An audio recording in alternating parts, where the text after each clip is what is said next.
在古神中，没有修真界有关修为的划分。Sebelum menyimak alur cerita Renegade Immortal, sobat bisa menonton filmnya terlebih dahulu, agar mudah memahami alur ceritanya. Tanpa berlama-lama, lanjut ke alur ceritanya. Di bagian utara benua Suzaku, terlihat dua sinar cahaya terbang melintasi langit. Saat Sun Tai berlari, wajahnya muram dan dia mengutuk. "Kamu benar-benar mengira aku takut padamu?" Tangan kanannya membuat segel dan menempelkannya di dahi Wang Lin. Lalu dia melemparkan tubuh Wang Lin ke hutan lebat di bawah. Saat Wang Lin mendarat, dia berusaha membuka matanya dan kemudian duduk dalam posisi lotus. Dia mulai berkultivasi untuk melawan wilayah kekuasaan pria Parubaya dan segel Sun Tai. Dia sudah bangun sekarang dan tahu bahwa Sun Tai tidak punya niat baik. Bagi Sun Tai, datang menyelamatkan Wang Lin lebih baik daripada mati. Nenek moyang klan iblis raksasa mengejar mereka. Dengan lambaian kapak raksasanya, dia mengirimkan gelombang energi kapak. Dengan keras, ruang sebelum Sun Tai meledak, menciptakan celah kecil yang tak terhitung jumlahnya. Sun Tai mengutuk. Dia menunjuk ke udara dan 3 sinar lampu hijau terbang keluar. 3 sinar cahaya berubah menjadi 3 mayat yang menyerang leluhur klan iblis raksasa. Sun Tai berteriak, "Meledak untukku!" Bang! Bang! Bang! Ledakan yang membelah langit terjadi di langit. Kekuatan dahsyat dari ledakan tersebut mendorong leluhur klan iblis raksasa mundur beberapa puluh kaki. Ekspresi Sun Tai sangat marah saat dia menyerang ke depan. Pada saat yang sama, tangan kanannya berubah menjadi telapak tangan raksasa yang menekan leluhur klan iblis raksasa. Dia baru berada pada tahap awal transformasi jiwa. Jika bukan karena fakta bahwa dia memiliki tubuh yang kuat dan kekuatan garis keturunannya, dia tidak akan berani mencuri dari kultivator transformasi jiwa tingkat menengah. Namun, Wang Lin terlalu penting bagi klan iblis raksasanya, jadi dia hanya bisa bertarung. Telapak tangan raksasa itu mengandung kekuatan yang jauh melampaui energi spiritual. Penggarap transformasi jiwa tidak menggunakan energi spiritual dari langit dan bumi. Mereka membutuhkan energi spiritual surgawi untuk meningkatkan tingkat kultivasi mereka. Oleh karena itu, serangan mereka secara alami mengandung energi spiritual surgawi yang tersembunyi di dalamnya.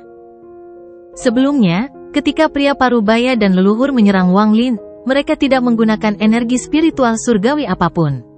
Lagi pula, energi spiritual celestial tidak dapat dipulihkan kecuali mereka memiliki batu giok celestial, jadi mereka tidak akan menggunakannya secara sembarangan. Batu giok surgawi sangat sulit didapat. Inilah alasan mengapa tidak banyak penggarap transformasi jiwa dan mengapa hanya ada sedikit pertarungan hidup dan mati di antara orang-orang yang ada di sekitar. Secara umum, para penggarap transformasi jiwa tidak sembarangan menggunakan energi spiritual surgawi, tetapi ketika mereka melakukannya, kekuatan mereka sangat menakutkan. Menggunakan energi spiritual surgawi adalah sesuatu yang unik bagi para kultivator pada tahap transformasi jiwa ke atas. Itu sama dengan domain untuk penggarap transformasi jiwa dan di atasnya. Ini adalah perubahan kualitas kekuatan seseorang. Meskipun demikian, telapak tangan dari Sun Tai ini hanyalah telapak tangan sederhana tanpa ada teknik kuat di baliknya. Jika itu adalah serangan biasa, itu tidak akan seberapa. Tapi karena mengandung sedikit energi spiritual surgawi, kekuatannya sangat besar. Meskipun itu hanya teknik bola api sederhana, jika itu mengandung sedikit energi spiritual, itu akan menjadi gerakan yang berbahaya. Energi spiritual surgawi menyebabkan leluhur klan iblis raksasa terkejut. Matanya berbinar dan sedikit energi spiritual surgawi memasuki tangan kanannya. Dia mengayunkan kapaknya hingga bertemu dengan telapak tangan. Setelah ledakan keras, tanah hancur dan cahaya berwarna pelangi memenuhi langit saat gelombang kejut menyebar. Setengah dari gunung besar di dekatnya runtuh menjadi debu. Gelombang kejut ini datang dengan cepat dan menghilang dengan cepat, sehingga tidak menyebar terlalu jauh. Lagi pula, tak satu pun dari mereka yang menggunakan banyak energi spiritual celestial. Tubuh leluhur klan iblis raksasa bergetar saat darah merembes keluar dari sudut mulutnya. Dia sangat marah, tapi dia tidak menyerang Sun Tai. Sebaliknya, dia menyerang hutan yang sedang runtuh. Saya adalah seorang kultivator transformasi jiwa tingkat menengah. Aku tidak percaya aku tidak bisa membunuhmu. Setelah aku membunuhmu, aku yakin aku bisa mendapatkan harga yang bagus untuk mayat anggota klan iblis raksasa. Sun Tai mendengus sambil menyerbu ke depan dan mengangkat tangannya ke udara. Dia berteriak, "Guntur!" Dengan keras, seberkas petir hitam muncul di langit dan turun. Sun Tai berteriak, "Domain Guntur saya diperoleh setelah saya membayar mahal untuk mengolahnya di planet Guntur Surgawi selama 100 tahun. Anda hanyalah anggota cabang dari klan setan raksasa. Mati untukku." Ekspresi nenek moyang klan iblis raksasa menjadi gelap ketika dia melihat petir hitam. Dia meraung, menyebabkan tubuhnya bertambah tinggi 30 kaki, dan meninju petir yang turun. Ledakan keras lainnya, petir menjalar ke seluruh tubuh leluhur, menyebabkan wajahnya menjadi pucat. Lebih banyak darah merembes keluar dari sudut mulutnya saat dia menatap Sun Tai. Pada saat ini, pria parubaya dari Sui Yue diam-diam berteleportasi ke sebelah tempat Wang Lin berkultivasi. Dia tersenyum kejam saat dia mengangkat tangannya untuk membunuh Wang Lin. Wang Lin tiba-tiba membuka matanya dan menunjukkan tatapan ganas. Dia baru saja mencoba memulihkan diri lebih awal, tetapi menemukan bahwa domain T orang ini dan segel dari Sun Tai bersama-sama telah membentuk segel yang kuat. Akibatnya, dia tidak dapat memulihkan energi spiritualnya sama sekali. Bahkan ketika dia meminum pil, saat pil tersebut larut, energi spiritual akan diserap oleh segelnya. Jumlah energi spiritual yang dimilikinya saat ini lebih sedikit daripada yang dimiliki oleh seorang penggarap yayasan, itu hanya pada tingkat kultivator kondensasi ki lapisan ketiga, dan itu terus-menerus terkuras. Setelah seluruh energi spiritual terkuras dari tubuhnya, dia akan menjadi seperti manusia fana dan dapat dibunuh dengan mudah oleh seniman bela diri fana. Jiwa asalnya sangat lemah dan bisa runtuh kapan saja, sehingga dia bahkan tidak bisa meninggalkan tubuhnya. Ini adalah cedera paling serius yang pernah dia derita seumur hidupnya selain saat dia kehilangan tubuhnya. Mata pria parubaya itu berbinar dan dia menekannya dengan tangan kanannya. Namun saat dia melakukannya, seberkas petir hitam tiba-tiba turun dari langit. Ekspresi pria parubaya itu tiba-tiba berubah saat dia dengan cepat menggunakan seluruh kekuatannya untuk melarikan diri. Namun, petir itu sepertinya telah melebarkan matanya dan mengejarnya. Dalam sekejap mata, kilat dan pria parubaya menghilang di cakrawala. "Kamu berani mencoba menyelinap ke arahku?" Sun Tai mencibir dan membentuk segel dengan tangannya. Dia memutuskan untuk menakut-nakuti leluhur klan iblis raksasa sebelum memutuskan untuk berurusan dengan Wang Lin. Dia sudah memutuskan bahwa dia akan menyegel Wang Lin sepenuhnya kali ini untuk mencegah jiwa asalnya dihancurkan. Mata leluhur klan iblis raksasa mengungkapkan cahaya misterius. Dia memandang Sun Tai dan berkata, "Saya akan membawa orang ini pergi dan mengembalikannya dalam 7 hari. Sun Tai berkata, tanpa ragu-ragu, "Tidak mungkin. Bagaimana dia bisa membiarkan orang ini membawa pergi Wang Lin? Ini seperti menyerahkan jiwa asalnya ke tangan orang lain." Nenek moyang klan iblis raksasa merenung sejenak dan kemudian berkata, "Kaulah yang memaksaku. Ini adalah pertama kalinya saya menggunakan kekuatan garis keturunan sejak mencapai tahap transformasi jiwa. Terima seranganku." Setelah dia selesai berbicara, dia menarik napas dalam-dalam dan pembuluh darah di kepalanya menyembul seolah dia sedang menahan rasa sakit yang luar biasa. Segera, pusaran raksasa muncul di belakangnya. Cahaya hitam dipancarkan oleh pusaran saat berputar perlahan. Sebuah kekuatan misterius menyebar dari sana. Ekspresi Sun Tai berubah. Tepat pada saat ini, leluhur klan iblis raksasa berteriak, "Putar!" Pusaran di belakangnya tiba-tiba mulai berputar dengan cepat dan kekuatan isap yang kuat muncul. Namun, kekuatan isap ini tidak berpengaruh pada lingkungan sekitar, itu hanya mempengaruhi Sun Tai. Sun Tai segera merasakan kekuatan isap yang kuat dari pusaran tersebut, dan merasakan dirinya ditarik. Dia mengatupkan giginya dan menggunakan energi spiritual surgawi di tubuhnya tanpa syarat apapun. Dia menunjuk ke udara dan peti mati merah tiba-tiba muncul. Telapak tangan Sun Tai membentur peti mati itu, menyebabkannya pecah. Tubuh seorang anak laki-laki melayang keluar dari peti mati. Nenek moyang klan iblis raksasa berteriak lagi. Pembuluh darah di tubuhnya semakin menonjol. Kemampuan garis keturunannya sangat membebani tubuhnya, dan karena tingkat kultivasinya tidak cukup tinggi, dia hanya bisa bertahan beberapa napas. Pusaran itu mulai berputar seperti orang gila dan Sun Tai terseret ke dalamnya. Dia memperlihatkan ekspresi enggan dan berteriak, "Anak iblis, bunuh dia!" Anak laki-laki itu tiba-tiba membuka matanya, memperlihatkan cahaya iblis. Butuh satu langkah dan tiba di hadapan tetua klan iblis raksasa. Kecepatannya beberapa kali lebih cepat daripada teleportasi. Nenek moyang klan iblis raksasa melihat bocah itu mendaratkan pukulan di dadanya. Dia tiba-tiba merasakan kekuatan destruktif menghantam tubuhnya. Dia batuk seteguk darah saat jiwa asalnya dengan cepat keluar dari tubuhnya bersama dengan tas pegangannya. Anak laki-laki itu kemudian membuat lubang pada tubuh leluhur klan iblis raksasa. Namun, Sun Tai telah ditarik ke dalam pusaran. Dia menjerit frustrasi dan perlahan menghilang. Kekuatan garis keturunan klan iblis raksasa tidak memiliki kemampuan untuk menyerang karena rendahnya tingkat budidaya leluhur klan iblis raksasa. Namun, itu bisa memindahkan seseorang yang jauh dari Suzaku ke bintang yang jauh. Saat pusaran itu menghilang, Sun Tai juga menghilang. Bocah itu adalah satu-satunya yang tersisa mengambang di udara. Setelah jeda, dia mengejar leluhur klan iblis raksasa. Nenek moyang klan iblis raksasa tidak punya waktu untuk menangkap Wang Lin. Setelah mengeluarkan raungan frustrasi, dia dengan cepat melarikan diri. Anak laki-laki itu dengan cepat mengejarnya dan mereka berdua menghilang di cakrawala. Wang Lin menghela nafas lega saat dia berjuang untuk berdiri dan berjalan keluar dari hutan. Dengan setiap langkah yang diambilnya, ia dapat merasakan tubuh ini semakin lemah dan jumlah energi spiritual dalam tubuhnya semakin berkurang. Wilayah kekuasaan Li Yuanfeng dan segel Sun Tai telah menyatu hampir sempurna, menyegel kekuatannya.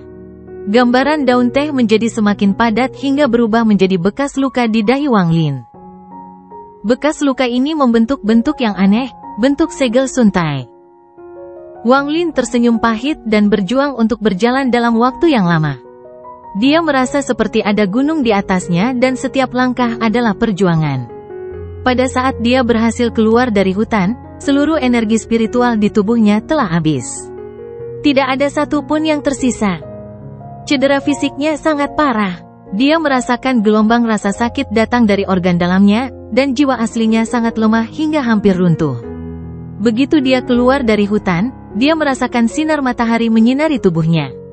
Tubuhnya tiba-tiba terasa sangat lemah dan dia pingsan bahkan sebelum jatuh ke tanah.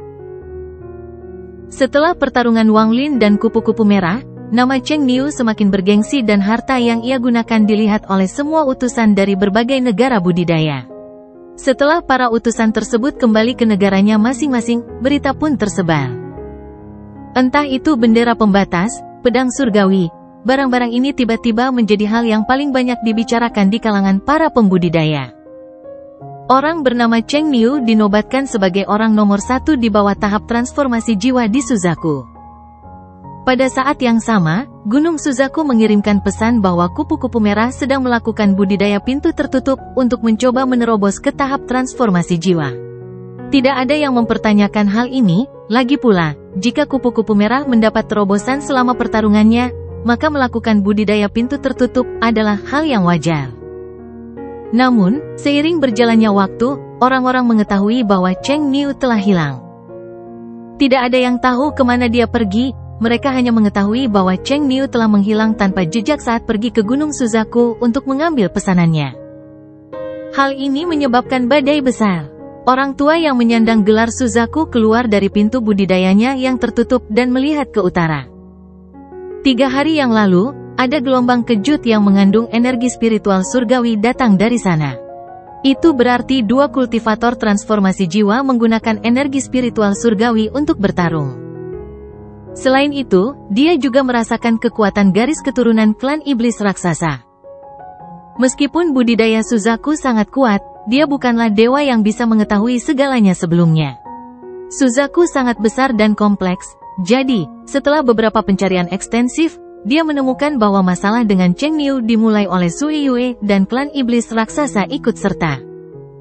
Namun, dia tidak dapat menemukan identitas kultivator transformasi jiwa lainnya.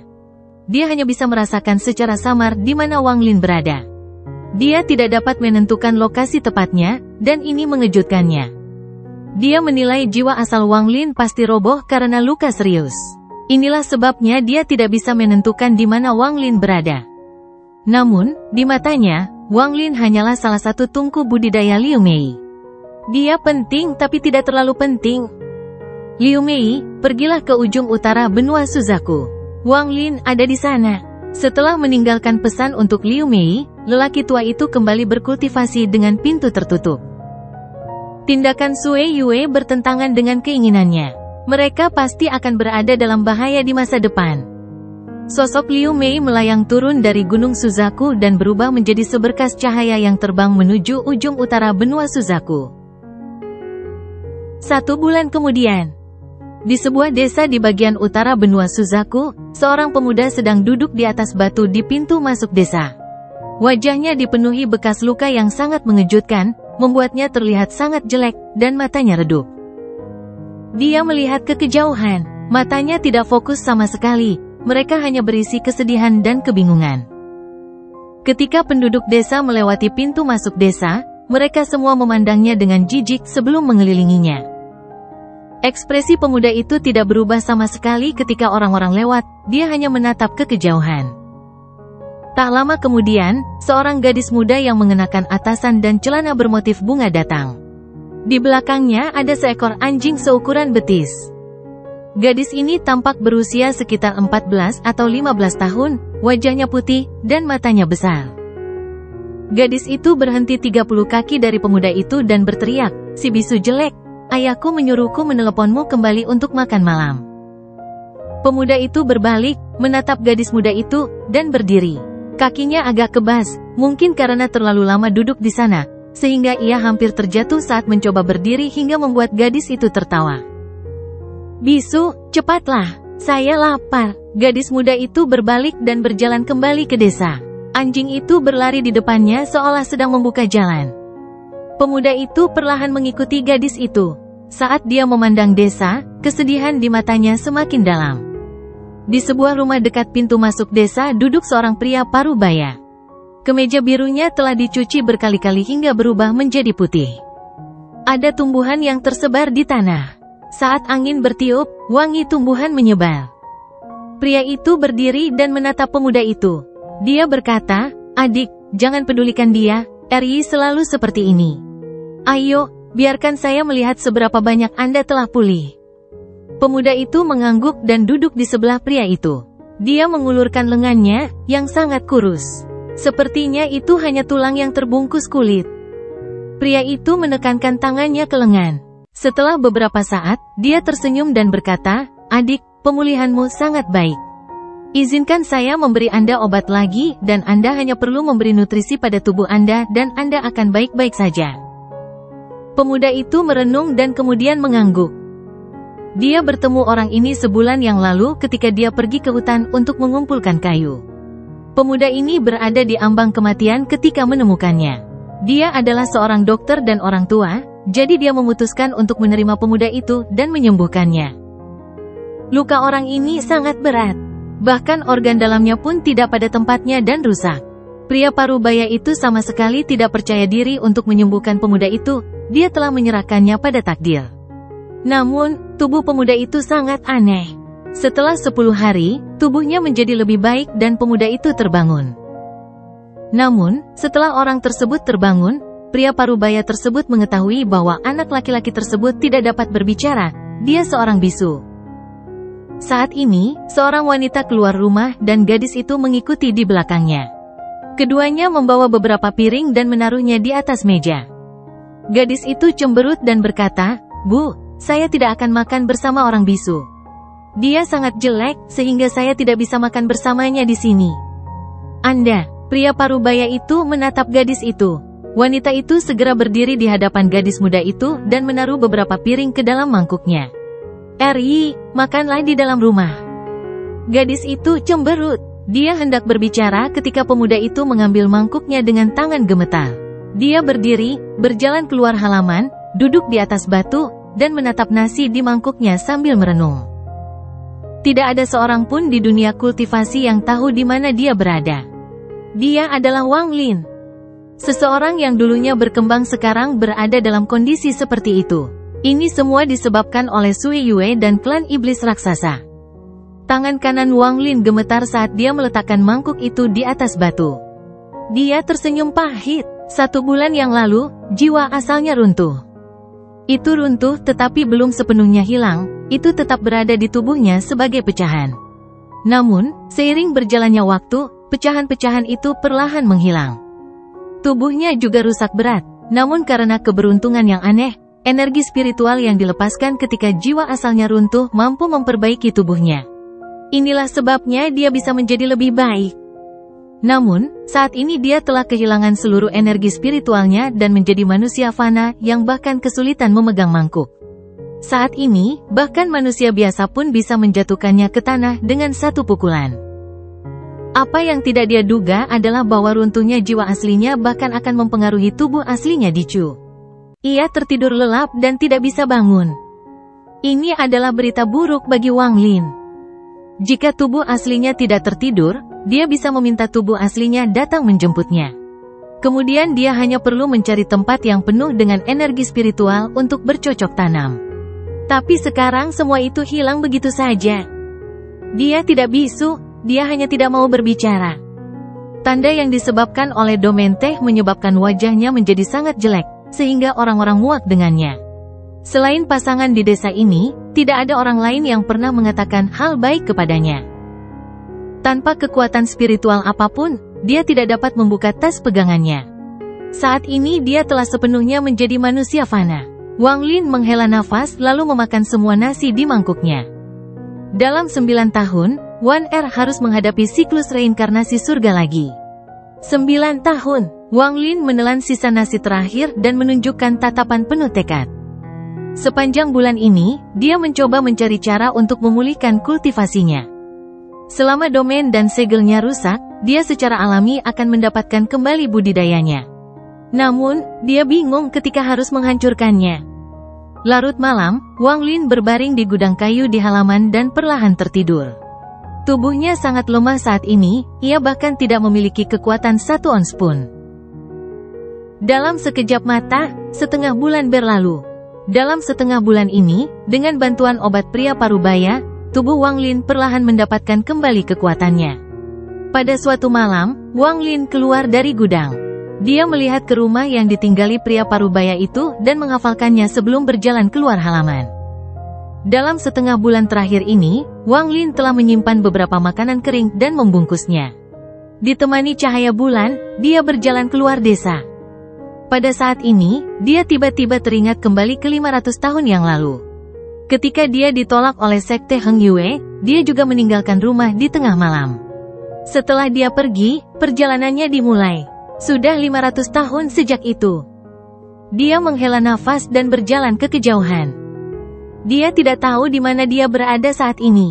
Ketika dia diteleportasi oleh susunan transfer itu, dia tidak punya waktu untuk mencari tahu di mana dia berada.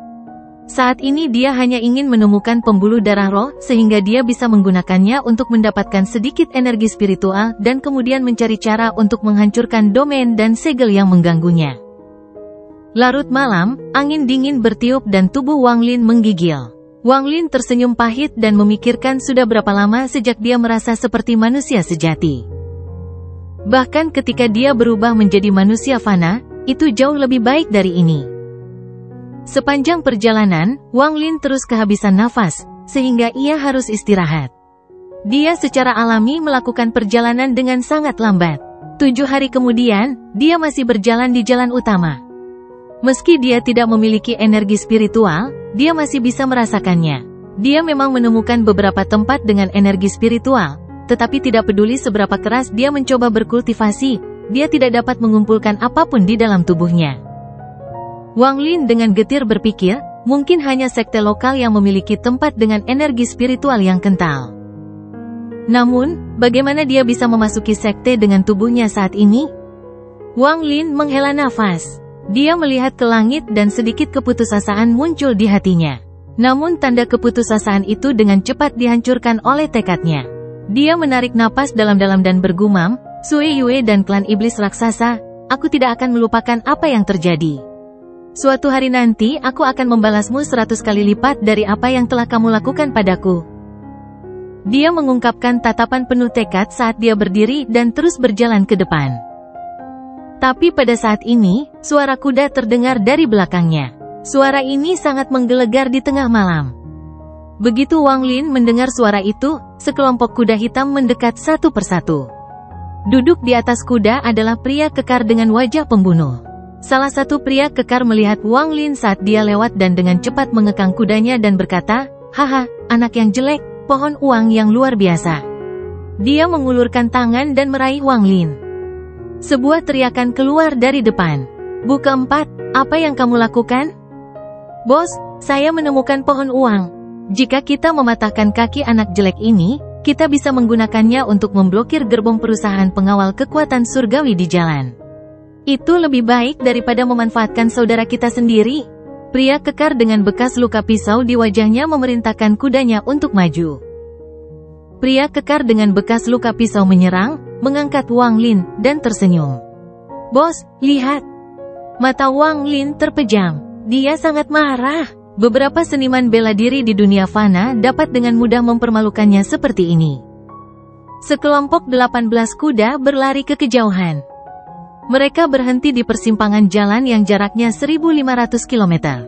Masing-masing dari mereka segera memakai topeng, menyebar ke pinggir jalan, dan menyembunyikan diri. Gerakan orang-orang ini sangat terampil. Jelas sekali mereka sering melakukan hal seperti ini. Dalam sekejap mata, satu-satunya orang yang tersisa hanyalah pria kekar dengan bekas luka pisau dan Wang Lin. Dia menahan Wang Lin di tempatnya. "Bocah kecil, anggap dirimu tidak beruntung." Pria kekar dengan bekas luka pisau itu mengeluarkan senyuman kejam saat dia menurunkan Wang Lin dan melepaskan rahangnya. Lalu dia menyodok beberapa titik di bahu dan kaki Wang Lin dengan jarinya. Dengan beberapa suara berderak, bahu dan kaki Wang Lin hancur. Gelombang rasa sakit memenuhi tubuhnya dan butiran keringat menutupi dahinya. Tatapannya tertuju pada pria kekar dengan bekas luka pisau. Dia membakar wajah pria itu ke dalam ingatannya. Saat Wang Lin terbaring di tanah, niat membunuh memenuhi tubuhnya. Dia belum pernah diperlakukan seperti ini seumur hidupnya, tapi tubuhnya terlalu lemah, jadi dia akhirnya pingsan. Waktu perlahan berlalu. 1 jam kemudian, suara gerbong datang dari kejauhan dan perlahan mendekat. Dia segera tiba dan menatap Wang Lin sebelum berteriak, "Pemimpin, itu mayat." Dengan itu, dia melompat dan menendang Wang Lin ke pinggir jalan. Dia kemudian kembali ke atas kuda dan kembali ke gerbong. Gerbong sekali lagi bergerak maju, tetapi saat gerbong lewat di mana Wang Lin berada, obor tiba-tiba menyala di sekitar mereka dan tawa memenuhi udara. "Perusahaan pengawal kekuatan surgawi, apakah menurutmu aku tidak akan merampokmu jika kamu mengambil jalan jauh? Tetaplah di belakangku." Teriakan keras terdengar dari dalam hutan dan 18 pria jahat keluar. "Hari ini, tidak ada di antara kalian yang akan lolos." Pembantaian dimulai. Dalam waktu kurang dari 5 menit, lebih dari separuh tim pengawal tewas. Jeritan satu demi satu bergema sepanjang malam.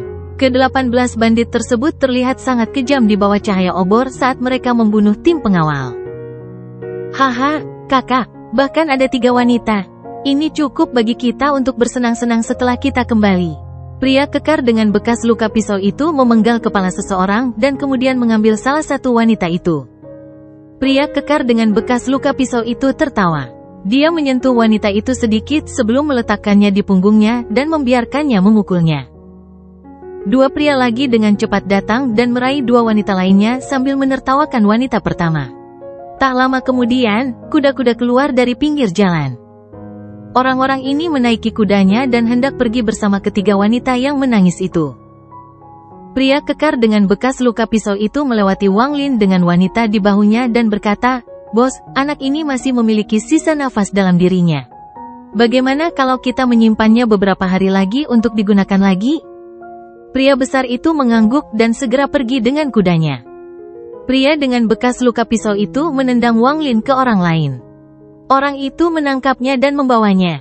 Mereka semua berteriak saat mereka melaju ke kejauhan, meninggalkan tubuh yang mengeluarkan bau darah yang menyengat.